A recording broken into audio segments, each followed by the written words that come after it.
Hello, everyone. So this is the chapter. It's technically chapter 9 in the OpenStax in that free digital textbook. The topic is social stratification in the United States. I realize some of you may be using the other textbook. In the other textbook, it's called Social Class in the United States. What I'm trying to do is sort of merge the content from both of these textbooks. The gist of them is still the same. So if you're using the digital textbook, you'll go to chapter 9, the free one, and I should look that up, friends. If you're using the other one, look for social class. In the United States. Okay, so this topic is, I sort of I like to say this is my favorite chapter, but I tend to say that about lots of chapters. But this really is the subject that led me to become a sociologist, to think sociologically, the topic of social stratification. This is a concept that we will talk about for the next several chapters. It's a very fundamental idea to sociology. Stratification refers to the way that we layer groups of people, the way some people have more status and other people have less status. This version of the textbook breaks down systems of stratification into what we would call closed systems and open systems. And this simply means that there are some ways that cultures organize people where there's more flexibility, and there's others where there's less flexibility. So a closed system would be like a caste system, a slave system, and an estate system. I'll talk a little bit more specifically about that in the next chapter, which is more about global stratification, about the way that other organizations, but very quickly, a caste system is a system of ranking people, and again, we're ranking them based on their relative power and privilege. A caste system is typically like you might find in India. It's typically supported by religion. You're born into that caste. You will die in that caste. If you do good things, your karma, you will be reborn into a different caste system, and it defines all elements of your life. It defines like what jobs you can work at, who you can marry, even where you can be buried. Now, my understanding is this has officially been declared. It's no longer the legal system in some of the in like India and places like this, but yet it's still informal.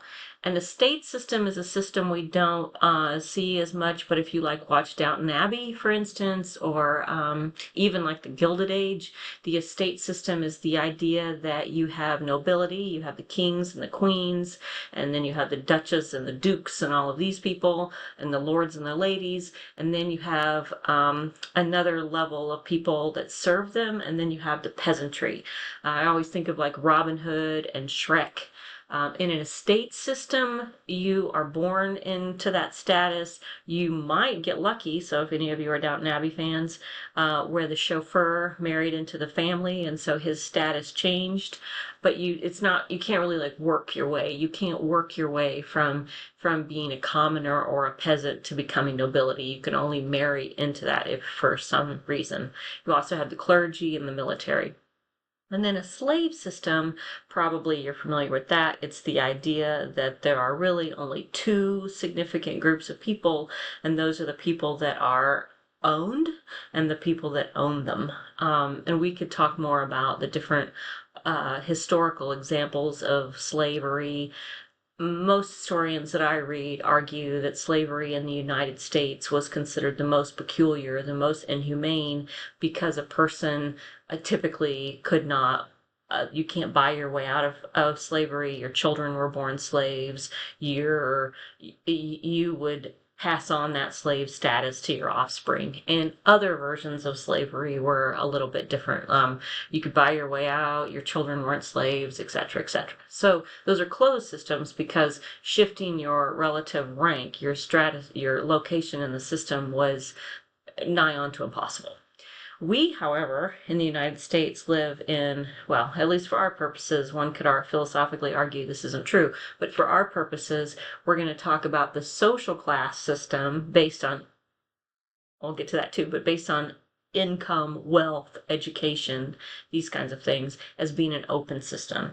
There's no formal rules against moving through the system. A person can be born with a lot of wealth and they can die. Now, this isn't very common, but it's potentially possible that a person could be born with status and die without, or a person could be born without status and die with a lot of status. There is movement. There's no laws. There's no religious rules against it.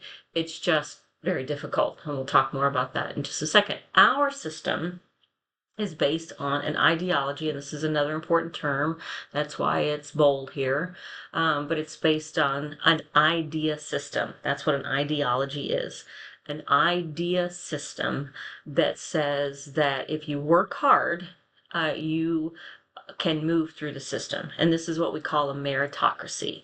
So our ideology is the notion of meritocracy, that based on your merit, if you do the right things, you get an education. Well, that's less true too, but you get an education, you get a job, you work hard at that job, you do good, you too can move through the structure. Now, as sociologists, we're going to argue, or I'm going to argue, that it's really not that simple, that there are structural barriers that make it difficult. But nonetheless, this is a system. If you want to move through this system, if you want to change your relative social location, you have more chances to do that if you are born in a class system.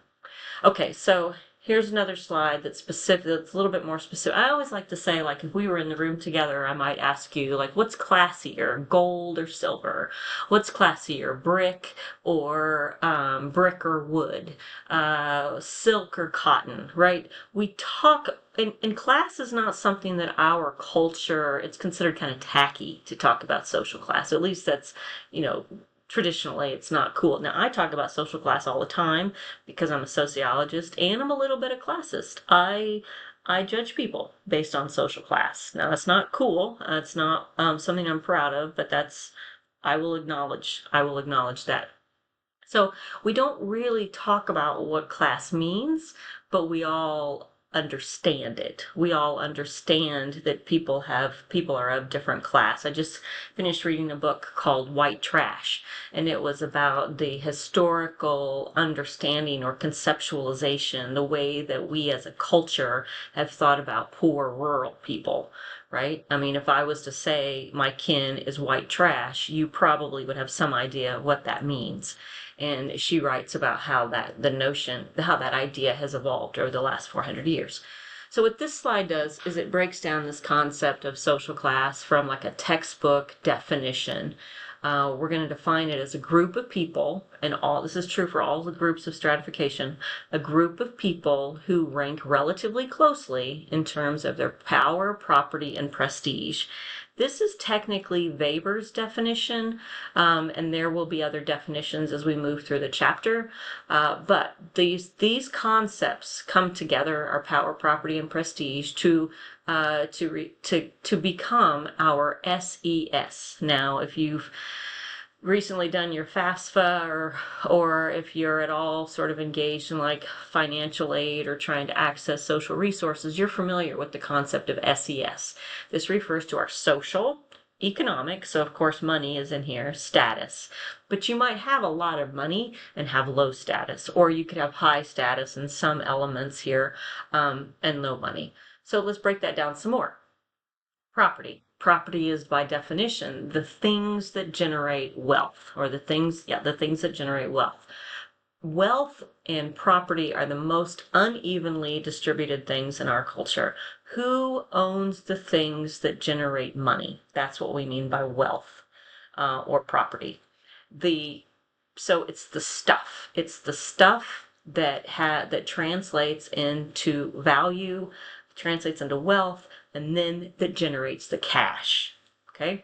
Wealth then is the combined total, whatever all those things are that you own, minus what you owe. So some people can be, well, I was, up until recently, I had negative net worth. I owed more than I owned.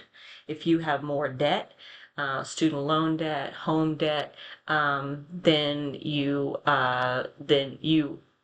own, right, then its value. If you've ever like been upside down on a car, right, that would be negative, negative. The things that create wealth in our culture, the most common one is home ownership. So when you hear all these talking heads, all these politicians talking about more people need to own their own home, that is because in the United States, the most common way that people generate intergenerational wealth is in their home. You buy a house, you make your payments, the value of that house goes up, you pass it on to your children, you sell that house, you buy a bigger house. This is how we begin to create wealth. Or you buy one house and that gives you the liquid, what's that called? The assets, not the liquid assets, that you can borrow money then to buy another house that you can then turn into a rental. I'm going to stop right here because I don't want these videos to go on too long. And in the next one, I'm going to come back and talk a little bit more. I'm going to finish this slide in the next one.